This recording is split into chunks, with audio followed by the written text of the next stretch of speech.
Selamat datang di media pembelajaran informatika SMP kelas 7. Materi kali ini adalah berpikir komputasi atau computational thinking. Kompetensi dasarnya yang pertama, computational thinking untuk menyelesaikan persoalan komputasi yang mengandung struktur data lebih kompleks dan berpola. Yang kedua, menyelesaikan persoalan-persoalan komputasi yang mengandung graf atau jejaring pola sederhana dan algoritma, terutama untuk robot atau gerakan visual. Dalam kehidupan sehari-hari, pasti kita pernah mengalami permasalahan. Apa yang kita lakukan ketika mendapatkan permasalahan? Apakah lari dari permasalahan tersebut? Atau menghadapinya, mencari solusi? Ya, ketika kita menghadapi sebuah masalah, maka kita harus berpikir mencari solusi untuk memecahkan masalah tersebut, bukan lari dari permasalahan tersebut. Karena apabila kita lari dari permasalahan, maka masalah tersebut bukannya menjadi lebih baik, tetapi bisa menjadi lebih buruk.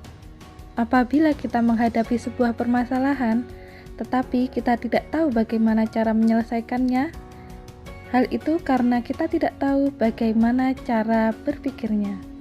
Berpikir komputasi mendukung dalam memecahkan sebuah permasalahan. Dalam kehidupan sehari-hari, berpikir komputasi ternyata memiliki peranan yang sangat penting.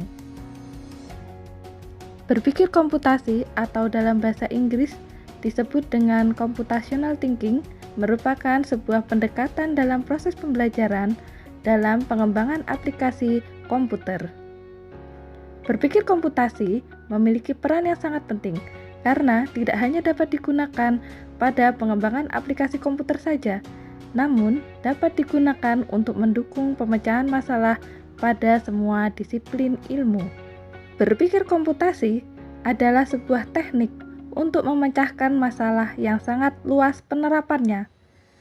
Pada zaman digital ini, kita selayaknya memiliki kemampuan tersebut, karena computational thinking melatih otak kita untuk terbiasa berpikir secara logis, kreatif, dan terstruktur.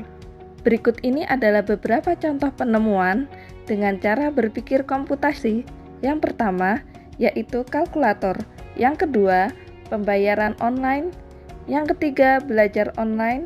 Yang keempat, berbagi informasi dengan cepat, dan masih banyak lagi beberapa contoh lainnya.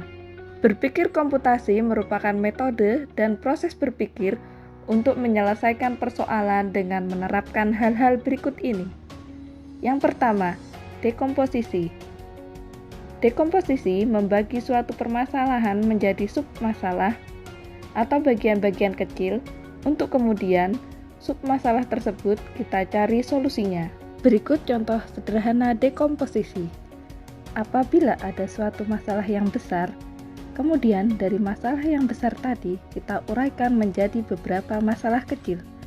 Kemudian kita cari solusi masalah yang kecil-kecil tadi, sehingga secara tidak langsung menyelesaikan masalah besar tersebut tadi. Yang kedua, pengenalan pola, yaitu kemampuan untuk melihat persamaan dan perbedaan pola. Jika pola permasalahannya sama, maka bisa menerapkan solusi yang sama. Contoh sederhana dari pengenalan pola adalah, misalnya ada deret bilangan 2, 6, 10, 14, dan 18. Jika ditanyakan berapa bilangan ke-6, maka kita harus mengenali polanya. Ternyata terlihat pola deret angka yaitu setiap bilangan ditambah 4. Jadi dapat diketahui angka ke-6 adalah 18 ditambah 4, 22. Yang ketiga, abstraksi, yaitu membuang atau memfilter bagian yang tidak penting sehingga kita bisa fokus ke bagian yang penting saja. Berikut contoh sederhana melakukan dekomposisi. Apabila ada bangun datar A, B, C, D, E, F dan ditanyakan berapa luas ACEF, Bangun ACEF adalah persegi panjang. Maka informasi pentingnya adalah rumus luas persegi panjang, yaitu panjang kali lebar. Dan informasi pentingnya lagi adalah nilai panjang dan lebar persegi panjang ACEF. Sedangkan luas masing-masing bangun ABCD dan BDEF tidaklah perlu dicari, dan warna bangun tidaklah penting. Jadi, abaikan informasi ini, sehingga kita bisa fokus pada informasi yang penting saja. Jadi, luas ACEF adalah panjang 5 ditambah 3 dikali lebar 3. Jadi, 8 dikali 3 adalah 24. Jadi, luas bangun ACEF adalah 24. Yang keempat adalah algoritma, yaitu mengembangkan petunjuk pemecahan masalah yang sama tahapan demi tahapan, sehingga orang lain bisa menggunakan tahapan informasi tersebut untuk menyelesaikan permasalahan yang sama. Contoh algoritma adalah langkah-langkah penyelesaian masalah. Kita telah mempelajarinya di semester 1, yaitu tentang flowchart. Pada semester 1, kita telah membuat flowchart langkah-langkah membuat nasi goreng. Jika kita terbiasa memecahkan suatu permasalahan secara sistematis, jalan keluar akan diperoleh dengan mudah. Kekuatan pemikiran algoritmik adalah memungkinkan solusi otomatis. Dasar pemikiran kita akan dilatih terus-menerus secara bertahap dalam memikirkan dan merencanakan suatu ide dan solusi yang cemerlang, membuat kita terbiasa berpikir secara kritis. Karakteristik berpikir komputasi adalah sebagai berikut. Yang pertama, mampu memberikan pemecahan masalah menggunakan komputer atau perangkat lain. Yang kedua, mampu mengorganisasi dan menganalisis data. Yang ketiga, mampu melakukan representasi data melalui abstraksi dengan suatu model atau simulasi. Yang keempat, mampu melakukan otomatisasi solusi melalui cara berpikir algoritma.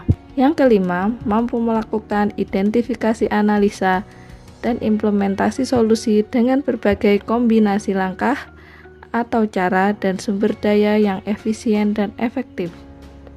Dan yang keenam, mampu melakukan generalisasi solusi untuk berbagai masalah yang berbeda. Berikut contoh berpikir komputasi dalam kehidupan sehari-hari. Contohnya, membuat kue bolu sebanyak 20 buah dengan efektif dan efisien. Dekomposisi. Kita dapat memecah struktur komponen dasar pembentuk kue bolu, yaitu tepung terigu, telur, gula, mentega, susu bubuk, dan baking powder. Dan kita dapat memecah proses dasar pembuatan kue bolu, yaitu persiapan bahan, pencampuran adonan, pengembangan adonan, memanggang, dan penambahan topping. Pengenalan pola. Kita dapat mengenali pola dan proses pembuatan satu buah kue bolu yang dimulai dari tahap persiapan hingga penambahan topping memerlukan waktu 60 menit dengan menggunakan satu oven. Maka dibutuhkan waktu 60 menit untuk satu buah kue bolu atau 1 jam untuk satu buah kue bolu. Abstraksi. Sebelumnya kita telah melihat dan mengidentifikasi pola pembuatan kue bolu secara umum. Jika dalam 1 jam dengan satu oven diperoleh satu buah kue bolu, maka perlu 20 jam untuk menghasilkan 20 buah kue bolu. Namun, proses pembuatan kue bolu ini merupakan proses yang berulang. Maka kita dapat melakukan generalisasi bahwa proses ini tidak harus menunggu semua proses selesai baru dilakukan dari awal. Dengan kata lain, saat kue bolu sudah masuk oven, kita dapat melakukan proses pembuatan adonan tanpa harus menunggu hingga semua proses dilaksanakan. Dengan demikian, dalam waktu 60 menit, bisa menghasilkan kira-kira 3 kue bolu. Jadi, untuk menghasilkan 20 kue bolu dengan satu oven diperlukan waktu 7 jam.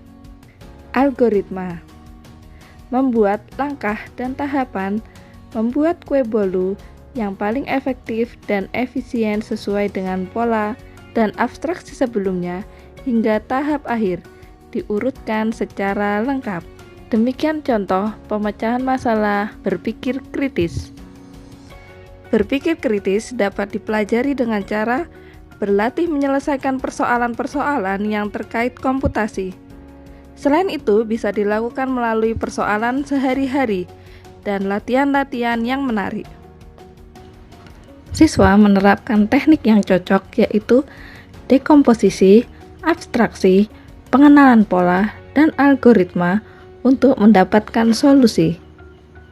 Setelah melakukan latihan, siswa diharapkan melakukan refleksi serta mengkonstruksi pengetahuan berpikir, kemudian membentuk pola berpikir komputasional yang semakin lama semakin tajam, cepat, efisien, dan optimal. Cukup sekian video pembelajaran kali ini. Selamat belajar!